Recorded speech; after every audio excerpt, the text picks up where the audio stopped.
Start करना है कौन सा टॉपिक? बायोलॉजी। ये हम लोग देखेंगे क्लास 9 का बायोलॉजी। क्लास 9 का एक प्यारा सा जो बुक होगा जिसका नाम है बायोलॉजी।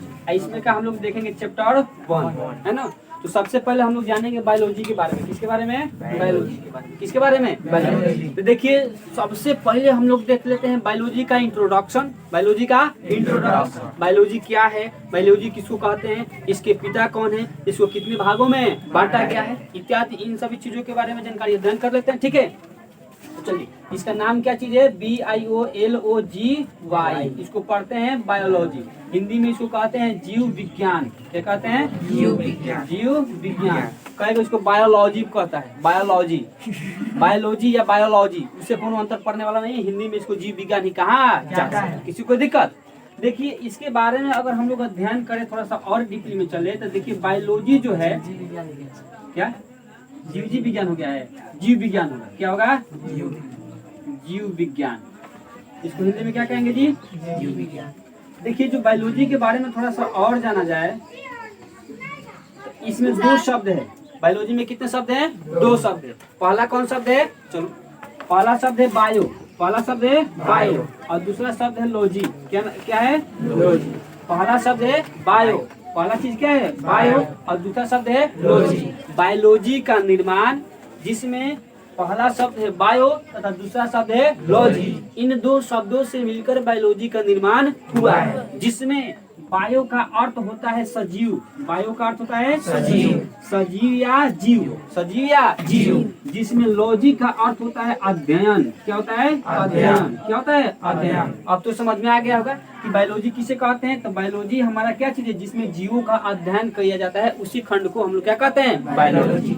विज्ञान का वह भाग, विज्ञान की वह किताब जिसमें सजीवों के संरचनात्मक, क्रियात्मक इकाई एवं उन सभी जीवों के क्रियाकलापों के बारे में अध्ययन किया जाता है, उसे ही बायोलॉजी कहा जाता है। क्या कहा जाता है? बायोलॉजी। क्या कहा जाता है? बायोलॉजी। किसी को दिक्कत? बायोलॉजी में कितने शब्द है? 2।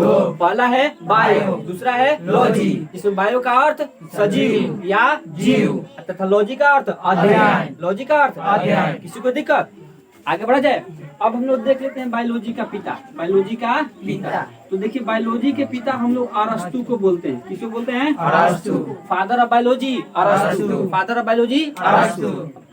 बायोलॉजी का पिता किसको कहेंगे? अरस्तु। किसी को दिक्कत? अब थोड़ा सा हम लोग इसमें देख लेते हैं कि जो बायोलॉजी शब्द है यानी कि जो जीव विज्ञान शब्द है, इस शब्द का सबसे पहले प्रयोग किसने किया था? ये भी तो हो सकता है ना। तो देखिए बायोलॉजी शब्द का सबसे पहले प्रयोग 2 वैज्ञानिक ने किया था, जिसका नाम है लैमार्क। क्या नाम है? लैमार्क।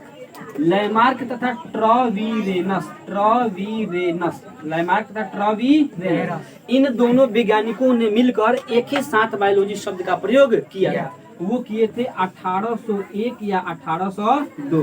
कहीं कहीं कुछ बुक में 1801 देता है तो कहीं कहीं कुछ बुक में 1802 देता है। आप दोनों याद रखें। किसी को दिक्कत? बायोलॉजी समझ गए? फादर ऑफ बायोलॉजी अरस्तु। फादर ऑफ बायोलॉजी अरस्तु। पापा ऑफ बायोलॉजी अरस्तु। बायोलॉजी के पिता अरस्तु। समझ में आ गया ना? बायोलॉजी शब्द का निर्माण सबसे पहले किसने किया? लैमार्क और ट्रॉवीरेनस। लैमार्क और लैमार्क और कब किया था? 1801 या 1802। 1801 या 1802। किसी को दिक्कत? अच्छा, बायोलॉजी में कितने शब्द हैं? 2। पहला है बायो, दूसरा है लॉजी, जिसमें बायो का अर्थ सजीव या जीव तथा लॉजी का अर्थ अध्ययन। लॉजी का अर्थ अध्ययन। किसी को दिक्कत? आगे बढ़ा जाए। इसको लिख लीजिए। चलिए हम लोग तो देख लिए बायोलॉजी के बारे में। बायोलॉजी के पिता किसको कहते हैं? अरस्तु। बायोलॉजी में 2 शब्द है, बायो और लॉजी। बायो का अर्थ जीव, लॉजी का अर्थ अध्ययन। किसी को दिक्कत? अब हम लोग देखते हैं बायोलॉजी को कौन कितने भागों में बांटा। बायोलॉजी को बांटा गया है। चलिए अब देखिए बात क्या है ना कि पहला चीज है हमारा बायोलॉजी। क्या चीज है? बायोलॉजी। और जो बायोलॉजी है ये देखिए पहले एक शाखा था।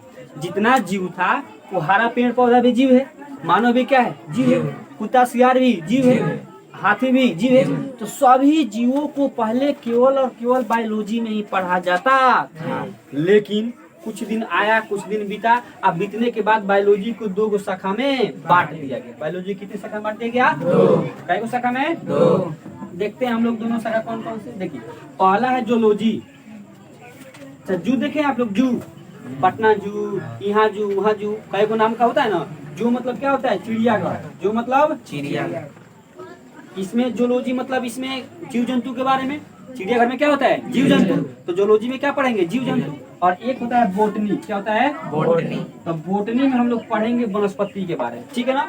जूलॉजी को हम लोग जंतु विज्ञान कहते हैं। क्या कहते हैं? जंतु विज्ञान। जंतु विज्ञान या इसी को ही प्राणी विज्ञान के नाम से जाना जाता है। जंतु विज्ञान कहिए या प्राणी विज्ञान, किसी को दिक्कत। और जो बोटनी है इसको वनस्पति विज्ञान कहा जाता है। क्या कहा जाता है? वनस्पति विज्ञान। वनस्पति विज्ञान कहिए या इसका एक और नाम है जिसको कहते हैं पादप विज्ञान। क्या कहते हैं? पादप विज्ञान, ठीक है ना। जंतु विज्ञान मतलब जीव जंतु। मानव भी क्या है? जंतु।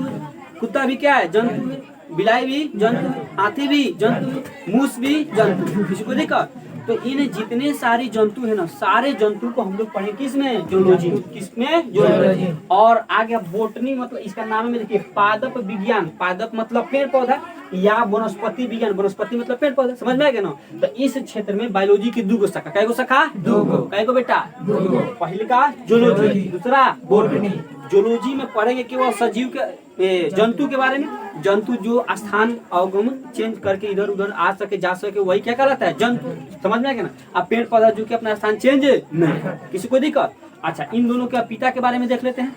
देखा जाए ना तो देखिए जो जूलॉजी का पिता है ना। अच्छा, आप लोग को पता है कि बायोलॉजी का पिता कौन है? बायोलॉजी का पिता तो जूलॉजी का भी पिता, जूलॉजी का भी पिता, हाँ जूलॉजी का भी पिता अरस्तु कहते हैं। किसी को दिक्कत? इसमें तो कोई झोल नहीं है बाबू, ठीक है ना। ई वाला पहले इसी में था और सबको एके में पढ़ते थे। कुछ समय तक ऐसे चला और चलने के बाद इसको इसमें से निकाल के अलग कर दिए। तो इन दोनों का पिता एक है। बायोलॉजी का पिता अरस्तु और जूलॉजी का भी पिता अरस्तु। बायोलॉजी का पिता अरस्तु, जूलॉजी का पिता अरस्तु। अब देखते हैं बोटनी के बारे में। किसके बारे में? बोटनी। देखिए इसमें हम लोग देखेंगे एक मशीन है जिस मशीन का नाम है क्रेस्कोग्राफ। क्या नाम है? Crescograph. Crescograph machine. Crescograph machine. बाबू मेरे इस मशीन का खोज किए थे जगदीश चंद्र बोस। कौन किए थे? जगदीश चंद्र बोस। जगदीश चंद्र बोस। अच्छा, एक स्वतंत्रता सेनानी है जगदीश चंद्र बोस, नाम सुना है ना। वो वाला नहीं, ये दूसरे वैज्ञानिक थे, ठीक है ना। तब क्रेस्कोग्राफ मशीन का खोज किसने किया है? जगदीश चंद्र। क्रेस्कोग्राफ मशीन का खोज किसने किया है? जगदीश चंद्र बोस। जगदीश चंद्र बोस। इसी मशीन के आधार पर, कौन सा मशीन? क्रेस्कोग्राफ मशीन के आधार पर एक वैज्ञानिक है। उन वैज्ञानिक का नाम है थियोफ्रेस्टस। क्या नाम है? थियोफ्रेस्टस। थियोफ्रेस्टस। और ये थियोफ्रेस्टस ने क्या किए? ये बोटनी पहले जूलॉजी में था। तो जूलॉजी में था ना, तो एक वैज्ञानिक है जगदीश चंद्र बोस। जगदीश चंद्र बोस। ये जगदीश चंद्र बोस क्या किए कि क्रेस्कोग्राफ मशीन का खोज कर दिए। और इसी मशीनवा के आधार पर थियोफ्रेस्टस ने क्या किया? बोटनी को जूलॉजी से अलग करके एगो शाखा बना। समझ में आ गया ना। तो आप लोग जानते हैं कि बायोलॉजी का पिता अरस्तु, जूलॉजी का पिता अरस्तु। अच्छा, बोटनी का पिता उसी को कहेंगे जो बोटनी को जूलॉजी से अलग किया। तो बोटनी को जूलॉजी से अलग कौन किया? थियोफ्रेस्टस। तो जूलॉजी का पिता कौन? जूलॉजी का पिता अरस्तु और बोटनी का पिता थियोफ्रेस्टस। किसी को दिक्कत? बोटनी का पिता थियोफ्रेस्टस, बोटनी का पिता बोटनी का थियोफ्रेस्टस, बोटनी का पिता थियोफ्रेस्टस। अगर कोई क्वेश्चन पूछे कि बताइए क्या शुरू में बायोलॉजी की दो शाखा थी? नहीं। पहले शुरू में बायोलॉजी की एक ही शाखा थी। जूलॉजी में ही हम लोग बोटनी को पढ़ते थे। समझ में आ गया ना। लेकिन एक मशीन, अच्छा बताइए किस मशीन के द्वारा बोटनी को जूलॉजी से अलग किया गया? Crescograph machine. कौन मशीन? क्रेस्कोग्राफ। किस मशीन के द्वारा बोटनी को जूलॉजी से अलग किया गया? Crescograph machine. इस मशीन का खोज किसने किया है? जगदीश चंद्र बोस। जगदीश चंद्र बोस। जगदीश चंद्र बोस। बोटनी का पिता थियोफ्रेस्टस, बोटनी का पिता थियोफ्रेस्टस। अच्छा, बोटनी में क्या पढ़ते हैं? पेड़ पौधा के बारे में। समझ में आ गया ना। अरे इसमें कोनो झोल नहीं है, पेड़ पौधों की ज्यादा बीमारी नहीं होता है। अरे हमें तो बड़ी झोल है। जूलॉजी में सब जंतु आ जाता है। आँख का अलग डॉक्टर, मुंह का अलग डॉक्टर, किडनी का अलग डॉक्टर, फेफड़ा का अलग डॉक्टर, है क्या नहीं? छाती का अलग डॉक्टर, ब्रेन का अलग डॉक्टर। ऐसा होता है कि नहीं? ये बड़ी लंबा है, शॉर्ट है। किसी को दिक्कत? इतना समझ गए? इसको लिख लीजिए।